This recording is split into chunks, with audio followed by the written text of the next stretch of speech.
করছেন সেটি যদি হালাল পদ্ধতিতে হয়ে থাকে তাহলেই মূলত আপনি সফল হতে পারবেন।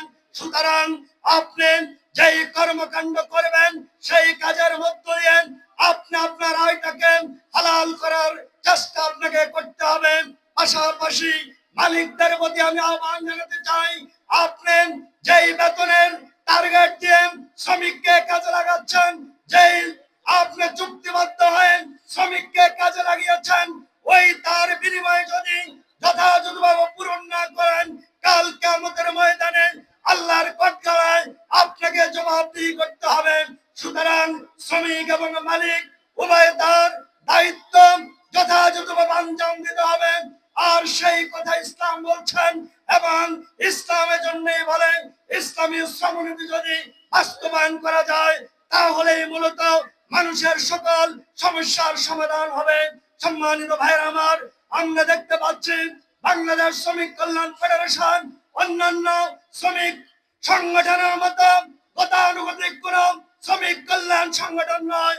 বাংলাদেশ শ্রমিক কল্যাণ ফেডারেশন এদেশের মেহনতি মানুষকে, এদেশের শ্রমিক জনতাকে সামনে নিয়ে ইসলামী সমনীতি বাস্তবায়ন করার মধ্য দিয়ে বাংলাদেশের এই জমিনে কোরআনের আইন, রাসূলের আদর্শকে প্রতিষ্ঠা করার মধ্য দিয়ে এই শ্রমিক সংগঠন তাদের দায়িত্ব পালন করতে চায়।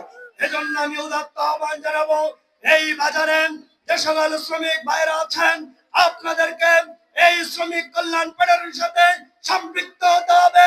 তাহলেই মূলত আপনি দুনিয়া এবং আখিরাতের উভয় কল্যাণ লাভ করতে পারবেন।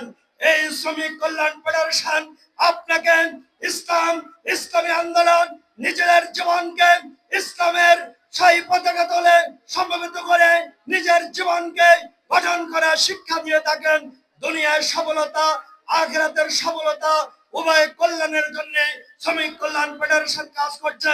আসুন আমরা সকলে শ্রমিক কল্যাণ ফেডারেশনের সাথে সম্পৃক্ত হয়ে আমরা আমাদের কল্যাণে, জনগণের কল্যাণে, দেশের কল্যাণে, স্বাধীনতার সার্বভৌমত্বে রক্ষার স্বার্থে আমরা শ্রমিক কল্যাণ ফেডারেশনে সম্পৃক্ত হয়ে এই সংগঠনকে এগিয়ে নেব। আগামী দিনে বাংলাদেশে একটি সুখী, সমৃদ্ধশালী বাংলাদেশ গড়ে তোলার ক্ষেত্রে আমরা সার্বিক ভূমিকা রাখবো। এই উদাত্ত আহ্বান জানিয়ে সবাইকে ধন্যবাদ জানিয়ে আমার বক্তব্য এখানে শেষ করছি। আল্লাহ হাফেজ। বাংলাদেশ জিন্দাবাদ, শ্রমিক কল্যাণ।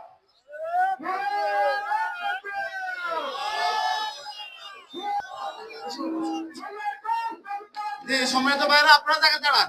আমাদের মহতারাম মেহমানরা